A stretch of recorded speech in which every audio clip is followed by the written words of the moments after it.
Կրիստալային համով ջուր պատմական աղբյուրից։ Շնորհակալություն պարոն Համբարյան, որ համաձայնեցիք մեզ այդ զրույցի, մի քանի հարցերի շուրջ ենք խոսելու, թերևս առաջինը 3 շատ ցավալի այսպես կադրեր տեսանք։ Առաջին հայացքից թվում է բոլորս լսել էինք սրա մասին, որովհետև ամիսներ շարունակ շատերը ահազանգում են, որ մեծամորի դիահերձարանում, որ Spike ընկերությանը պատկանող մեծ բեռնատարներում մեր զինվորների զոհվածների դիերն են պահվում, բայց երեք արդեն այսպես կարող ենք ասել, մենք մեր աչքով տեսանք այն լուսանկարները, որ հայտնվեցին համացանցում, Աբովյանի հիվանդանոցներից մեկի դիահերձարանում, զոհերի դիերը այսպես պարկերի մեջ, շատերը որակեցին աղբի պարկերի մեջ, այդպես զինվորների մահացածների դիերն էին գցված գետնին, Առողջապահության նախարարությունն անմիջապես արձագանքեց, այսօր նախարարը այսպես գրառում է արել, ներողություն է խնդրում, որակելով դա իր բաց թողումը։ Երեկ էլ մենք տեսանք, որ զոհվածների ծնողները փակել էին Հերացի փողոցը, զոհվածների անհետ կորածների ծնողները փակել էին Հերացի փողոցը եւ այսպես պահանջում էին, որպեսզի իրենց պատասխան տան, որովհետեւ իրենք տեղեկություն էին ստացել, որ իրենց հարազատների դիերը, մասունքները պահվում են եւ իրենց չեն տրամադրում։ Ես կխնդրեմ ձեր դիտարկումները ներկայացնեք այս հարցի հետ կապված, սա ինչ է իրենից ներկայացնում, մենք ինչի բախվեցինք արդեն այսպես ռեալ, եթե կարող ենք ասել։ Շատ դաժան կադրեր էին, իրոք սարսափելի էր, եթե հաշվի առնենք այն հանգամանքը, որ իրոք մեր զոհված զինվորների մարմինները եւ մասունքները պիտի ուղղակիորեն գետնին էին գցել։ Այսօր ես առավոտյան անհետ կորածի ծնողի հայտարարություն լսեցի, ով ասում էր, որ այդ պարգերը պահվել են 26-28 աստիճան ջերմության, այսպես ասած, հայտարարություն Ամեն դեպքում սպասելի էր, գիտեք, ես արդեն չեմ զարմանում այս իշխանություններից ոչ մի այսպիսի քայլերի համար, որովհետև իրենք սրբապիղծ են։ Սա սրբապղծության հերթական դրսևորումն է, բայց ինձ համար սպասելի էր, որովհետև ամենաառաջին հարցը հետևյալն է. Եթե մասունքների պահով ինչ-որ խնդիր կար պահելու եւ ԴՆԹ-ի անալիզների միջոցով պարզելու թե այդ մասունքը որ զինվորին է պատկանում, ապա ինձ հետաքրքիր է թե օրինակ մարմինները ինչի համար են պահել։ 7 ամիս անցել է պատերազմից, մարմինները ինչի համար են պահում։ Եթե այդ մարմինները կարելի է շատ հեշտ արագ իդենտիֆիկացնել եւ տալ զոհվածի հարազատին։ Պատասխանը մեկն է։ Ուրեմն Դավաճան Նիկոլը շատ լավ տիրապետում է մարդկանց հոգեբանության ամենանուրբ լարերին խաղալուն։ Եվ պատկերացնում եք, ես Այս երկրորդ մեջ մի քանի հարցազրույցներ եմ տեսել ծնողների, ովքեր ասում են, որ գոնե մեր երեխայի մարմինը տան, մենք հասկանում եք, այդ գոնեն հենց սա է։ Այսինքն, եթե նախկինում տային այդ մարմինները, նախ շատ մեծ աղմուկ կբարձրանար, գումարած կբացահայտվեր իրական զոհվածների մեծ թիվը, եւ երրորդը զոհվածի հարազատը շնորհակալ չէր լինի Նիկոլից այն բանի համար, որ ինքը ստացել է իր զավակի մարմինը կամ մասունքը։ Հիմա Նիկոլ Փաշինյանը այն բանն է արել այս մարդկանց գլխին, որ այս մարդիկ նույնիսկ շնորհակալություն են հայտնում Դավաճան Նիկոլին, ում պատճառով իրենց ընտանիքի անդամները, իրենց բարեկամները, հարազատները, մտերիմները գնացին եւ անկապ տեղը զոհվեցին, դարձան ուրեմն ընդամենը Դավաճան Նիկոլի Արցախի հանձնելու ծրագրի մի մաս եւ հիմա այդ մարդիկ իրենց հարազատի մարմինը ստանալու համար նույնիսկ շնորհակալություն են հայտնում եւ ամենասարսափելին ուրախանում են, որ ստացել են այդ մարմինները կամ մասունքները, որպեսզի թաղեն եւ տեղ ունենան գնալու, որպեսզի իրենց սուկը սկան։ Հիմա խնդիրը հետեւյալն է, ես համոզված եմ, որ բազմաթիվ տեղեր կան այսպիսի մարմիններ պահված։ Սա միայն Աբովյանի ուրեմն թոքախտների հիվանդանոցի դիահերձարանում չէ։ Այսպիսի մարմիններ չի բացառվում, որ լինեն նաև Երևանում, չի բացառվում, որ լինեն նաև Մեծամորում, ըստ Գյումրիում տարածված լուրերի, օրինակ ես դեպք գիտեմ, երբ որ մարդիկ գնացել այս պատերազմից անմիջապես հետո երկար ժամանակ հայաստանյան դիահերձարաններում ման են եկել իրենց մտերիմի մարմին, իրենց ընկերոջ մարմինը, հետագայում հայտարարվել է, որ այդ մարմինը մեծամորում է եւ իրենք մեծամորում են եղել Հասկանում եք, այսինքն սկզբից չի եղել մարմինը այնտեղ, հետո մարմինը հայտնվել է մեծամորում, հետո պարզվել է, որ մարմինը բավական նորմալ վիճակում է գտնվում։ Հիմա հարց է առաջանում, այս մարմինների դեգերումը դիահերձարանից դիահերձարան, դիահերձարանի ուրեմն նգուղից մյուս նգուղի ինչով է պայմանավորված։ Հենց պայմանավորված է սրանով, որ գործող վարչակարգը փորձ է կատարում սրանով, ելի եմ կրկնում, նախ թույլ չտալ, որպեսզի հասարակությունը կոնկրետ թվերի մասին տեղեկություն իմանա, գաղտնի է պահում զոհվածների թիվը, երկրորդը ելի եմ ասում, խաղալով անհետ կորածների, հավանաբար այդ անհետ կորածների մեծ մասը զոհվածներ են, նուրբ լարերի վրա հոգեբանական, իրենք հիմա այն իրավիճակն են ստեղծել, որ այդ զոհվածների հարազատները նույնիսկ շնորհակալություն պետք է հայտնեն Թավաջան Նիկոլին, որ իրենց երեխաների մասունքները կամ մարմինները հետ է տալիս։ Պարոն Համբարյան, արդյոք այս ծնողները, հարազատները կշարունակեն այսպիսի կեցված դրսևորել, իհարկե տեղ-տեղ մենք տեսել ենք, որ բավականին կոշտ քայլերի են վերջիններս գնացել, բայց եւ ինչ-որ փուլում մարում է եւ հաջողվեց Նիկոլ Փաշինյանին կամ հաջողվում է արդյոք Նիկոլ Փաշինյանին այսպես ազդել այս ծնողների հոգեբանության վրա եւ այո հասցնել նրան, որ հարազատին, ծնողին իր զոհվածի մասունքը տալով արժանանալ այդ շնորհակալությանը։ Որոշ չափով իրեն դա հաջողվել է, նախ ի սկզբանե ինքը պառակտեց այդ շարժման ներկայացուցիչներին, ուրեմն կեղծ թես գցեց մարդկանց մեջ, այդ մարդկանց, ովքեր համարվում են անհետ կորածների հարազատներ, կեղծ թես գցեց, թե եթե ուրեմն ընդդիմությունը հանրահավաքներ չանի, ապա մենք ավելի շուտ կգտնենք ձեր կորած հարազատներին, գերեվարվածներին եւ այլն, որոշ մասը այդ կեղծ թեզը որպես խայծ կուլ տվեց, չհասկանալով, թե օրինակի համար ասենք ընդդիմությունը, եթե հանրահավաք է անում Երևանում կամ ինչ որ տեղ, դա ինչով է խանգարում գործող իշխանություններին, որովհետեւ գործող իշխանությունները ուրեմն զբաղվեն անհետ կորածների եւ գերեվարվածների ազատման հարցով։ Անտրամաբանական է, բայց իշխանություններին հաջողվել է իրենց այդ անտրամաբանությունը եւ ուրեմն կեղծիքների, մանիպուլյացիաների միջոցով ուրեմն պառակտել այս շարժման ներկայացուցիչներին ի սկզբանե, հիմա որոշ մասը, այսպես ասած, հասկանալով, որ իշխանությունները խաղալով ժամանակի վրա իրենց խաբել են, հիմա փորձ են կատարում կոնկրետ քայլեր ձեռնարկել, բայց ամեն դեպքում որքան մենք տեսնում ենք, այդ քայլերի կտրուկությունը այդքան էլ շատ մեծ կտրուկ չէ։ Անհետ կորածների հարազատները, ինչպես նաև գերեվարվածների հարազատները կոնկրետ մեկ անձից պետք է պահանջեն իրենց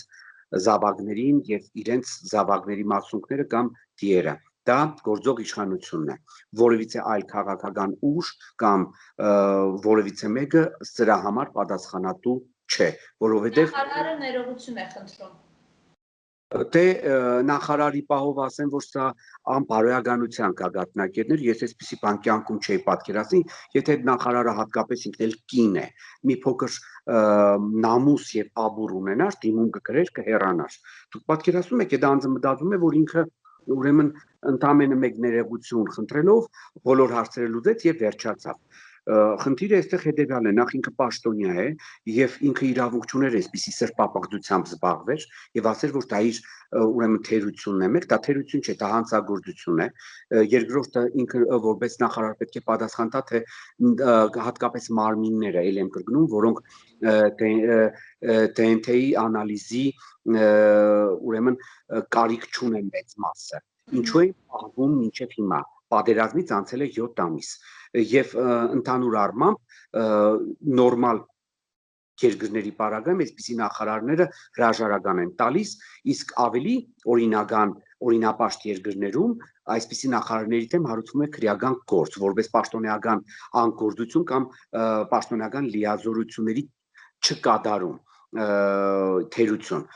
Մենք տեսում ենք այստեղ, որ նախարարը ընդամենը մեկ ներողությունով փորձում է բոլոր հարցերը կարգավորել եւ կյանքը շարունակվում է այսօր Երևանում այս իշխանությունը հունիսի 1-ի կապակցությամբ երեխաների միջազգային տոնի կապակցությամբ ուրեմն ուրախ զվարթ միջոցառում է կազմակերպում գոնե էլի եմ ասում գոնե 1 տարին հարգեին այս պատերազմում զոհվածների մենք առելի մեծ թվով ուրեմն կորուստներ ունենք եւ այսպիսի massական միջոցառումներ չկազմակերպեին իհարկե ես հասկանում եմ որ երեխաներին պետք չէ նեղացնել երեխաները պետք է ուրախ ապրեն երեխաները պետք է վայելեն կյանքը բայց ամեն դեպքում այս massական միջոցառումներով կազմակերպելով նորմալ չէ այս ամեն ինչը սա կարելի էր անել ավելի զուսպ ավելի փոքր մասշտաբների եւ չլուսաբանել ընդհանրապես սա ցույց է տալիս այս իշխանությունների վերաբերմունքը մեր զոհերի, անհետ կորածների եւ գերեվարվածների նկատմամբ Նիկոլ Փաշինյանը այսպես վարչական շրջաններում այցեր է իրականացնում, նաև մարզեր է այցելում, թերևս վերջի շրջանում մի քանի աղմկահարույց հայտարարություններ է արել, մասնավորապես այո մենք պարտվել ենք, ես պարտանում եմ մեր պարտությամբ եւ մենք այսօր կարող ենք կանգնել եւ նայել ձեր աչքերի մեջ, այսպես ժողովրդին է դիմել, ժողովրդին է ասել, կամ շատերը որակում են իր աջակիցներին է ասել Եթե այդպիսի մարդիկ կան, այսպիսի որակումներ են տալիս, խոսում է, որ եթե տարվա կեսը սարի գլխին ձյուն է, այդտեղ մեր ինչին են պետք զինվորներ, մի խոսքով վստահ եմ պարոն Համբարյան, որ ծանոթ եք Նիկոլ Փաշինյանի այսպիսի հայտարարություններին, դուք ինչպիսի գնահատական կտաք այս հայտարարություններին։ Անհայրենիք, թուրքի գործակալ, տգետ, թերուս, պետական մտածելակերպի ձուրկ մարդու արտահայտություններ են։ Դեռ ժամանակ մեծ վերագրում էին ուրեմն բարոյական հաղթանակներով։ Իսկ դու պատմում ես, այս դու բարոյական հաղթանակ ես ստանում տգիտության կարգնակերն ես հիմա Նիկոլ Փաշինյանը այս տգիտության մագարտակը բացացրեց ավելի, այսպես ասած, բարձր մագարտակի։ Բազվում է մենք սադոմազոխիստ ազգ։ Մենք երբ որ պարտվում ենք, մենք պարտանում ենք մեր պարտությամբ կյանքում առաջի անգամ եմ այսպիսի տավտալոգիա լսում, սա տավտալոգիա է, հասկանում եք, չկա այսպիսի բան։ Աշխարհում այսպիսի բան չկա, որ ինչ-որ պետություն կամ ազգ կամ ժողովուրդ պատերազմ պարտվի, այդ պարտվածը հայտարարի, որ ինքը պարտանում է այդ պարտությամբ։ Ինչ վերաբերվում է զառանցանքներին կապված Սև լճի 30% համար պատերազմում կամ Սարի բաղացած գնապատը, ապա նշեմ, որ տգետ Նիկոլ Փաշինյանը երևի թե չի որ օրինակ Հայաստանի Հանրապետությունում կամ տարածքներ ոչ թե տարվակից, այլ 7 ամիս կապ։ Աշիրագի մարզի շրջանի տարածաշրջաններն են, Ամասիայի եւ Ախոտի տարածաշրջաններն, որտեղ Հայաստան, որտեղ տունը 7 ամիս ուրեմն պատում է ամբողջ տարածքը, հիմա որ 7 ամիս այդտեղ դուքա երեք տարածքներն են թուրքերին տանք Նիկոլ Փաշինյանը այդ զառանցանքը կապված իշխանասարի հետ արել է դիդավորյալ հաշվի առնելով իրեն երկրպագողների կրթական մագարտակին եւ ժեխի եւ իրի ուրեմն այսպես ասած վերաբերմունքին իր նկատմամբ տեսակ չէ ապուշությունների մարդիկ ծափահարում էին ասենք օրինակ այդ իշխանասարը թուրքերի վերահսկողության տակ մնալու պարագայում ադրբեջանցիները 10 կիլոմետր շարավիղով վերահսկում են իշխանասարի 4 կողմերում տեղ ունեցող բոլոր իրադարձությունները եւ այդ պարագայում թուրքերի վերահսկողության տակ է հայտնվում ուղիղ վերահսկողության տակ է հայտնվում Սարի փեշերից եւ Աշաթից ուրեմն Սիսիան ճանապարհ Նիկոլ Փաշինյանը այդ մասին լռում է բացարձակ ասենք նույն Սև լճի պարագայում Սև լիճը ծնուցում է ռոռոկման ջրով եւ ծնելու ջրով ուրեմն Վայոց ձորի տարածաշրջանի 7 գյուղերը հիմա այդ գյուղերը եթե 7 գյուղերը ծնուցող այդ լիճը եթե հանվում է ադրբեջանցիներին ինչի մասն է խոսքը կամ դուք օրինակի համար ես որպես պատմաբան չգիտեմ մեկ երկիր որը կարող է նույնիսկ 1 մետր տարածք հենց այնպես նվիրել հարևաններին դուք տեսել եք Չինաստանի ահռելի տարածքը Դուք օրինակ պատկերացնում եք, որ Չինաստանը ինչ որ մի կիլոմետր տարածք նվիրի հարևան Հնդկաստանին, որի հետ ունի տարածքային խնդիրներ։ Եվ ասենք այդ տարածքները 5-6 հազար մետր բարձրության վրա են ծովի մակերևույթ։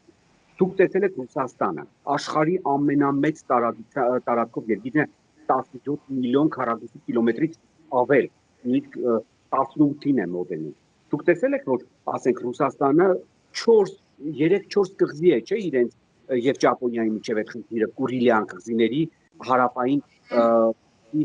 Տուրու, Կունաշիր եւ Շիկոտան 4 կղզիների մասին է խոսքը, շատ փոքրիկ կղզիներ են։ Բայց պատկերացնում եք Ռուսաստանը հենց այնպես այդ կղզիները տա, երբ որ ունի մոտ 18 միլիոն քառակուսի կիլոմետր տարածք։ Հասկանում եք, խնդիրը նրանում է, որ այդ մարդը չի հասկանում ինչ բան է պետություն, ինչ բան է պետական մտածելակերպը։ Եվ սա իր պարագայում նորմալ է, որովհետև պատերազմից հետո կուլ տալով եւ հասարակությանը կուլ տալով իր խայդարակ պարտությունը, ինքը մտածեց, որ ինքը ինչ բոլոր հարցերը Հայաստանի ներսում լուծել է եւ հայաստանյան հասարակությունը առնչվեց ամենասարսափելի խնդրի հետ, քանի որ իր մանիպուլյացիաները, կեղծիքները, զրպարտությունները, ստերը դրսում չեն ասվում, դրսում Նիկոլ Փաշինյանին վերաբերվում են այնպես, ինչպես վերաբերվում են կապիտուլյանտին, եւ հատկապես այդ վերաբերմունքը մենք տեսնում ենք իրեն կողմից, եւ սա շատ նորմալ երևույթ է, որ Ադրբեջանի բռնապետի հետ խոսում է այնպես, ինչպես ինքը ուզում է, որովհետեւ ինքը արտադրել է Նիկոլ Փաշինյանին, ծնջել իր առաջ, լսեմացրել է եւ նվաստացրել է։ Եվ հիմա առիթից օգտվելով, որ հայաստանյան հասարակության մեծ մասը զուրջ է պետական մտածելակերպի,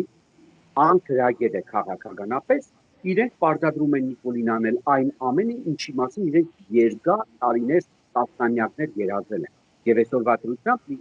հասկանալով, որ սպասվելիք արդահեշտ խորհրդարանական ընտրությունների արդյունքում Դավաճան Նիկոլը կարող է չվերարտադրվել իշխանությունում, իրենք ամեն ջանք ու եռանդ գործադրում են, որպեսզի Դավաճան Նիկոլին պարտադրեն ստորագրելու հերթական հագահայկական, հագահայաստանյան փաստաթղթեր, որին ինքը համաձայնվում է, որովհետև Նիկոլը նման է ղումարբազի, երբ որ ղումարբազը պարտվում է կազինոյում, ինքը փորձ է կատարում վերականգնել կորցրածը, պարտքեր է վերցնում ընկերներից, հարազատներից, տանում տնից ոսկի է վաճառում, թանկարժեք գիտեր է վաճառում, այդ գումարը էլի դնում է գումարի մեջ եւ պարտվում է։ Հիմա մենք նմանվել ենք հենց այդ ղումարբազի կարգավիճակ ունեցող պետության, երբ որ մեր ուրեմն ղեկավարը ոչ թե փորձ է կատարում ինչ որ վերականգնել մեր ունեցած, այլ փորձ է կատարում ապօրինով պահպանել իշխանությունը։ Եվ այդ իշխանության պահպանելու մոլուցքը բերում է նրան, որ մենք ամեն օր օրստորե ունենում ենք նոր տարածքային, բարոյական եւ մարդկային կորուստներ։ Ելքը ո՞րն է, պարոն Համբարյան, այս ամենից, ինչպես եք դա պատկերացնում։ Ելքը մեկն է, եթե հանկարծ Նիկոլ Փաշինյանը վերարտադրվի իշխանությունում, ուրեմն Հայաստանի Հանրապետության պետականությունը վերացված է։ Ընդամենը ամիսների հարց է, որպեսզի Նիկոլ Փաշինյանը եւ իր թայֆան Հայաստանը դարձնեն թուրք-ադրբեջանական տանդեմի վասալ երկիր, որովհետեւ ես արդեն ունեմ տեղեկություններ, որ կան բազմաթիվ գործարարներ նույն Նիկոլ Փաշինյանի շրջապատում, ովքեր հանդիպումներ են կազմակերպում, կողմերգում են հայ-թուրքական տնտեսական հարաբերությունները, հբարդանում են Ադրբեջանից բենզինի ներկրելով եւ այլն, եւ չեն մտածում, որ Հայաստանի Հանրապետությունը այդ պատճառով վաղը միսօրը դառնալու է թուրք-ադրբեջանական տանդեմի ուրեմն կցորդ եւ մի բան պետք է հիշեն Նիկոլին եւ Նիկոլին երկրպագողները հայերը Հայաստանի Հանրապետությունում լինելու են ընդամենը աշխատուժ պաշտոնական Թուրքիան Անկարան իր նեո-օսմանիզմի եւ նեոպանթուրքիզմի քաղաքականությունը իր հարևանների նկատմամբ տարբեր միջոցներով է առաջ տանում։ Բուլղարիայում ստեղծում է թուրքամետ քաղաքական կուսակցություն, Սիրիայի եւ Իրաքի նկատմամբ բացահայտ ագրեսիայի է դիմում 74 թվականին գրավել է Կիպրոսի հյուսիսային մասը, Վրաստանում առաջ է տանում ուրեմն տնտեսական էքսպանսիա, նույնն էլ անելու է Հայաստանի Հանրապետությունում։ Ինչպես վրացիներն են այսօր վատրությամբ ընդամենը աշխատուժ թուրքերի համար Բաթումիում եւ ընդհանրապես Աջարիայի տարածաշրջանում։ Նույնն էլ Հայաստանի Հանրապետությունում պետք է մեր Հայաստանի Հանրապետության քաղաքացիները ընդամենը կոֆե մատակարարող, լավագույն դեպքում հաշվապահ աշխատեն թուրք եւ ադրբեջանցի բիզնեսմենների մոտ, ովքեր այստեղ մեծ ներդրումներ են անելու եւ Նիկոլին շրջապատող ուրեմն թայֆա բազ եւ դավաճան որոշ գործարարների միջոցով ուրեմն իրենց բարեկեցություն են ապահովելու եւ մեխանիկորեն այստեղ ամրապնդվելու են նաեւ քաղաքական առումով եւ երբեք մենք պետք է չմոռանանք, որ մինչեւ 1828 թվականը թուրք-պարսկական ագրեսիվ եւ հագահայ քաղաքականության արդյունքում մենք մեր պատմական հայրենիքի շատ վայրերում, այդ թվում նաեւ ներկայիս Հայաստանի Հանրապետությունում եղել են ազգային փոքրամասնություն։ Այսինքն Հայաստանի ներկայիս հանրապետության տարածքացելով հիմնականում նկատի ունեմ Երևանյան խանությունը, Երևանի խանությունը։ Եվ դա մենք երբեք պետք է չմոռանանք։ Այդ ժամանակներից անցել է ընդամենը 200 տարի։ Եվ եթե մենք մտածում ենք, որ մենք շատ, այսպես ասած, ճարբիկ ժողովուրդ ենք կամ շուստրի ազգ ենք, ինչպես ասում են, մենք չարաչար սխալվում ենք։ Եթե մենք ճարբիկ եւ շուստրի ազգ ունենք, մենք կսովորենք մեր պատմական սխալների վրա եւ թույլ չենք տա, որ այսօր վատրությամբ մենք ծվարենք մեր պատմական հայրենիքի ընդամենը 10%-ի վրա եւ դրանով ուրախանանք։ Մենք պատերազմի ընթացքում կորցնում ենք ընդամենը 2.5-3 քառակուսի կիլոմետր տարածք, բայց Դավաճան Նիկոլը սկուտերի վրա ադրբեջանցիներին նվիրում է եւս 10,000 քառակուսի կիլոմետր տարածք։ Այսպիսի բան աշխարհում ոչ միտեղ չկա, ոչ միտեղ այսպիսի դավաճանություն, այսպիսի ստորություն սեփական ժողովրդի եւ ազգի նկատմամբ չեք տեսնի։ Եվ այս ամենը ուրեմն համեմվում է կեղծիքներով, դեմագոգիայով, թե եթե ես չհանձնեի 15,000 մարդ կմահանար, այսօրվա դրությամբ այդ 15,000-ը իր քարոզարշավների ժամանակ դարձրել է 30,000։ Այն դեպքում, երբ որ ինձ համար գոնե պարզ էր, որ Նիկոլ Փաշինյանը թուրք-ադրբեջանական տանդեմի տրոյական ձիու տարբերակով ներմուծվել էր Հայաստան, որպեսզի ամբողջ Արցախը նվիրեր Ադրբեջանին, որովհետև մենք բոլորս էլ շատ լավ գիտենք, ռուսական ազդեցությունից ձերբազատվելու համար այն պետությունները, ովքեր փորձում են այդ ազդեցությունից ձերբազատվել, կորուստներ են ունենում։ Մոլդովան կորցրեց մեր Դնեստրը, Ուկրաինան կորցրեց Ղրիմը եւ Դոնբասը, Վրաստանը կորցրեց Աբխազիան եւ Հարավային Օսիան, մենք պետք է կորցնեինք Արցախը եւ այդ ծրագիր իրագործելու համար կար Նիկոլը, բայց ինչպես ասում է դասագանը, խիարը թարս փուսնեց։ Ռուսները շատ լավ հասկացան, թե Նիկոլը ինչ է ծրագրել, երբ որ Շուշին թուրքերին նվիրեց, իսկ Ստեփանակերտն էլ Դավաճան Արայիկ Հարությունյանի հետ արդեն դադարել էին, հիշում եք։ Ռուսները կոնկրետ քայլեր ձեռնարկեցին եւ աղվեսը երկու ոտքով ընկավ Թագարտը։ Նիկոլը ռուսներից ձերբազատվելու փոխարեն Հայաստանում ձևավորեց, Հայաստան-Արցախում ձևավորեց երկրորդ ռազմաբազան, որը հիմա կոչվում է որպես խաղաղապահ ուժերի կենտրոն, բայց իրականում դա ռուսական երկրորդ ռազմաբազան է Հայաստանում։ Եվ հիմա մենք տեսնում ենք ու կընտրում ենք հերթական հագարուսական հիստերիան, որի հեղինակները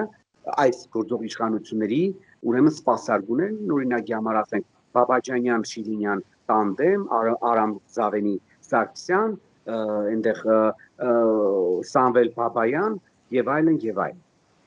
որոնք սպասարկում են այս իշխանություններին եւ սպասվելիք արտահերթ խորհրդարանական ընտրություններին մասնակցում են սեփական ուժերով,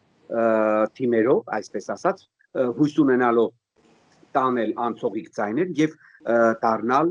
ուրեմն գործող վարչակարգի քաղաքացիական պայմանագիր դավաճանական կուսակցության, ուրեմն արբանյակները ազգային ժողով։ Շնորհակալություն պարոն Համբարյան, սպասենք զարգացումների, տեսնենք ինչ է սպասվում բոլորիս։ Շնորհակալ եմ։ Ես էլ եմ շնորհակալ, ցտեսություն։